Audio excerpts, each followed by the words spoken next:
হচ্ছে দুর্বলের জন্য একদম খাবার খাইতে পারে তাই হতে হচ্ছে। এখন বাজে হলো সকাল 6:30। 6:30টার সময় নার্স আয়সা পড়ছে তোমার দাদারে অ্যান্টিবায়োটিক যে ইঞ্জেকশনটা চলতেছে সেটা দেওয়ার জন্য। সকালবেলা ঘুম থেকে ওতে এত কষ্ট হয়েছে, কালকে রাত্রে শুইতে শুইতে 2টা 2:30টার মতো বাজছে। 12টা 12:30 পর্যন্ত ডাক্তার আসছে, নার্স আসছে, একজনের পর একজন। তারপরে আমরা খাওয়া দাওয়া করছি, সব কিছু করতে করতে শুইতে শুইতে এত রাত হয়ে গেছে। হসপিটালের জীবনটা অনেক বেশি কঠিন। কেবিন নেওয়া হয়েছে, তারপরেও একদমই ভালো লাগে না ওইখানে থাকতে। এখন দুপুরবেলা যে 2টা যাইতেছি একটু বাড়িতে, নিজে একটু স্নান টান করে ফ্রেশ হমু। আর উৎসর বাবার জন্য আসার সময় হালকা পাতলা কিছু খাবার নিয়ে আসুন, যেহেতু রুগী তাকেও ভাত খাওয়াইতে হইব। তোমাদের দাদা অনেক বেশি অসুস্থ, সে হসপিটালে ভর্তি। তাকে নিয়ে দৌড় পারতে পারতে আমার অবস্থা এখন কাহিল হয়ে যেতেছে। তোমাদের দাদারে রাইখে আসছি হসপিটালে, এখন বাড়িতে এসে আমি একটু স্নান টান করবো, দুপুরে খাওয়া দাওয়া করব। কালকা হচ্ছে এই টাইমে হসপিটালে গেছি, সারা রাত থাকলাম, সারাদিন থাকলাম। আজকে আবার এই টাইমে বাড়িতে আসলাম। এত দৌড়াদৌড়ি করতে করতে সত্যিই আর ভালো লাগতেছে না। বাড়ির সব পাইন এখানে স্নান করতেছে।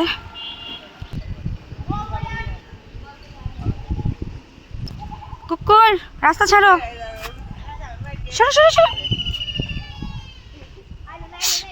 কুকুর যা। আজকে কয়দিন ধরে প্রচুর রোদ উঠতেছে। আজকে হলো চৈত্র মাসের শেষ, কালকে থেকে পহেলা বৈশাখ। চৈত্র মাসের শেষ দিন উপলক্ষে নীল পূজা হয়, অনেক অনুষ্ঠান হয়। আমি সব কিছু মিস করলাম, তাও তোমরা সবাই আশীর্বাদ করো। সব কিছু মিস করার পর আমার কোনো দুঃখ নাই। আমাদের এখানে শিবগড়ি আসছে কালকে অনেক, তারপরে আমার শ্বশুর বাড়িতে নীল পূজা হইতেছে, সব কিছুই মিস করে ফেলাইতেছি। তারপরে আশীর্বাদ করো তোমাদের দাদা যাতে সুস্থ হয়, তারা যাতে তাড়াতাড়ি সুস্থ করে আবার বাড়িতে নিয়ে আসতে পারি। এই পেশেন্টের কাজ করবে, ব্যথার কাজ করবে। এই পেশেন্টের কারণে তো শরীর ব্যথা করে, জীবনের শরীরের মধ্যে আছে।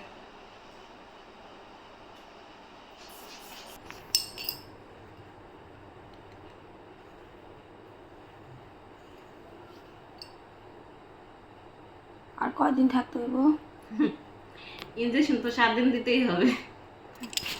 হ্যাঁ, আয়সা যদি চাইলে দিতে পারেন, চলে যেতে পারেন বাসায়, ডক্টরের সাথে কথা বলেন। বাবা বাবা, তুই ঘুমাইতেছ?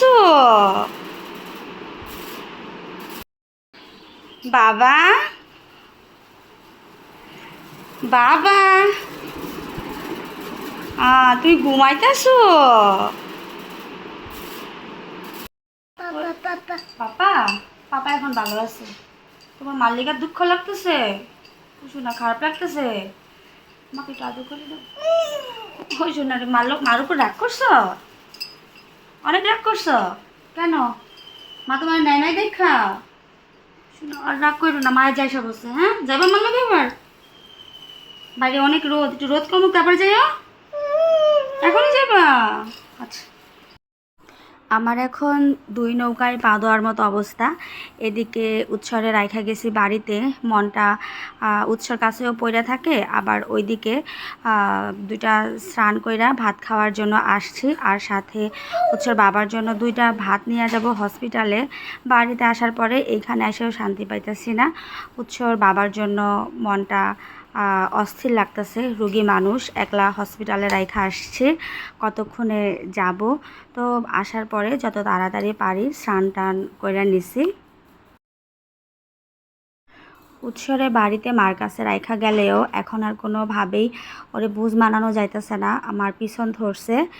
আমার সাথে এখন হসপিটালে যাব। আর এই দিকে দেখো এত পরিমাণে মানে কারেন্ট যাইতেছে যে এই দুপুরবেলা দৌড় পায়রা আইসা 2টা ভাত খাইতে বইছি, আর কারেন্টটাও চলে গেল। গরমে বারবার করে ঘামতাছি, আর আজকে রোদ উঠছে প্রচুর। বাড়িতে আইসা স্নান কইরা ভাত খাইতে যতটুকু সময় লাগে ঠিক অতটুকু সময় নষ্ট করছি।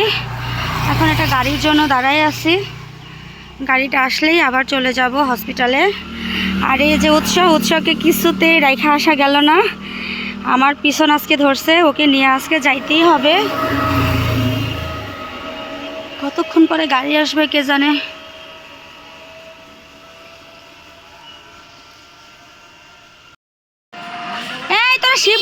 আইছোস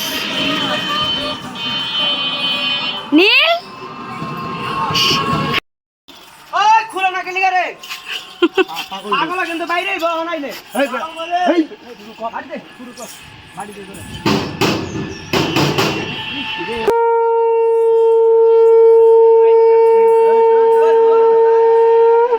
বাহ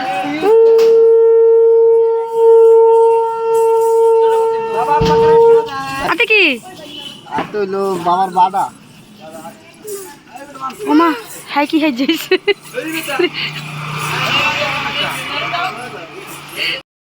আয় পায়ে কি হইছে তার কাটা বিনলো আবার কই যায় আয় রে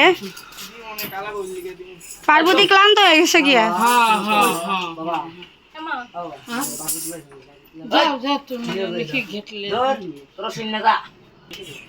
আই শিব এদিক তাকাও শিবের টাকা দিটা সুন্দর বাবা ইয়া মন না এটা পার্বতী দাও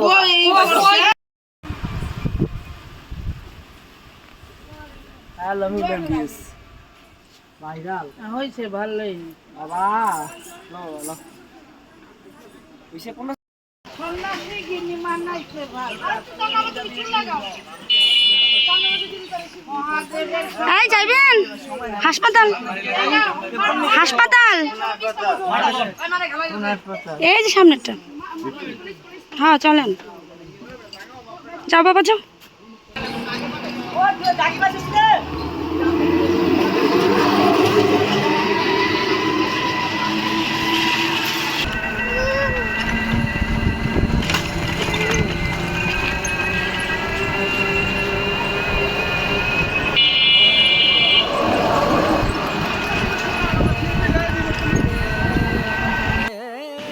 হসপিটালে আইসা বললাম যাক মনের একটা ইচ্ছা পূরণ হইল শিবগুড়ি দেখতে চাইছিলাম বাবা ভোলানাথ সেই ইচ্ছাটাও পূরণ করে দিল আশা করি বাবা ভোলানাথের আশীর্বাদে তোমাদের দাদাও সুস্থ হয়ে যাইব এখন গিয়া দেখি লিফট খোলা নাকি সিঁড়ি দেওয়াতে একদম ইচ্ছা করতেছে না লিফট খোলা থাকলে লিফটে উঠে যাব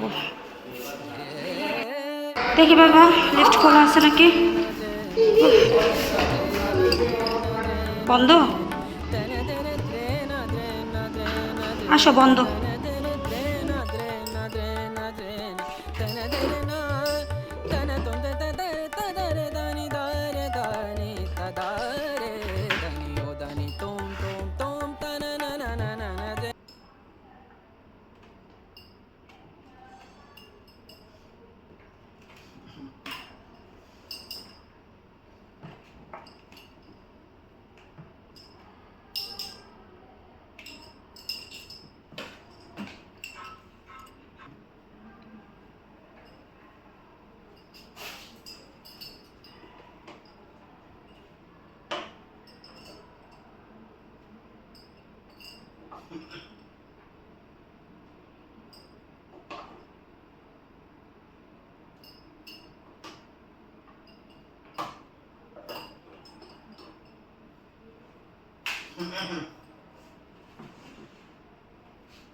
এই দুপুরবেলা করে উৎসর বাবার জন্য বাড়ির থেকে গিয়া খাবার নিয়ে আসলাম উৎসর বাবা প্রায় 10 দিন বাড়িতে বৈশা বৈশা ভোগছে এরপরে আর বাড়িতে রাখা সম্ভব হয় না এই অবস্থা এত বেশি খারাপ হয়ে গেছিলো যে ডাক্তার দেখানোর পরে ডাক্তার দেখাই বলছে সাথে সাথে যে হসপিটালে অ্যাডমিট করাই দেন রোগীর অবস্থা ভীষণই খারাপ এখানে উৎসর বাবার হাত থেকে আবার ব্লাড নিতেছে আমি শুধু একটা জিনিস ভাবি যে রোগী মানুষ এমনিতেই অনেক অসুস্থ তারপরে সারাদিনের যে কয়বার কইরা আইসা ব্লাড নিতেছে তার কোনো হিসাব নাই ডাক্তার সিবিসি করতে দিছে সিবিসি করার জন্য আবার আসছে ব্লাড নিতে মাত্র 2টা ভাত খাইয়া উঠা বসছে ওষুধও এখনও খাওয়ানো সম্ভব হয় নাই সাথে সাথে আবার চলে আসছে ব্লাড নেওয়ার জন্য বসে বসে দেখতেছি কষ্ট তো হচ্ছে ভীষণ কিন্তু কিছু করার নাই চিকিৎসা করতে গেলে এতটুকু তো করতেই হইব এই হাসপাতালের বাইরের পরিবেশটা এত সুন্দর অনেক ভালো লাগে চারিদিকে সবুজ আর সবুজ আজকে কিন্তু রোদ উঠছে অনেক আর দূরে যে আম গাছগুলো দেখা যাইতেছে প্রচুর আম হয়। আর আরেকটা জিনিস তোমাদের দেখাই, ওই যে একটা মেশিন দূরে দেখা যাচ্ছে, এই যে মেশিন, এটা দিয়ে হলো ঘাস কাটে। ঘাস বড় হয়ে গেছে, ঘাসগুলো কাইটা এটা দিয়ে সমান করতেছে।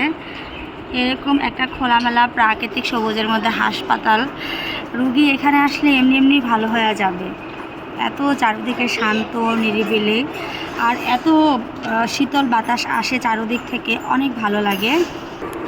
আরও একটা জিনিস দেখাই, এটা হচ্ছে বাচ্চাদের খেলার ঘর। বাচ্চারা এখানে আইসা খেলে, যেসব পেশেন্ট ভর্তি থাকে তাদের যে বাচ্চারা সবাই এখানে আইসা খেলে। আমার উৎস কি সুন্দর সবার সাথে খেলতেছে। এরকম ব্যবস্থাও অনেক হসপিটালে থাকে না, কিন্তু এই হসপিটালটাতে এই ব্যবস্থা আছে।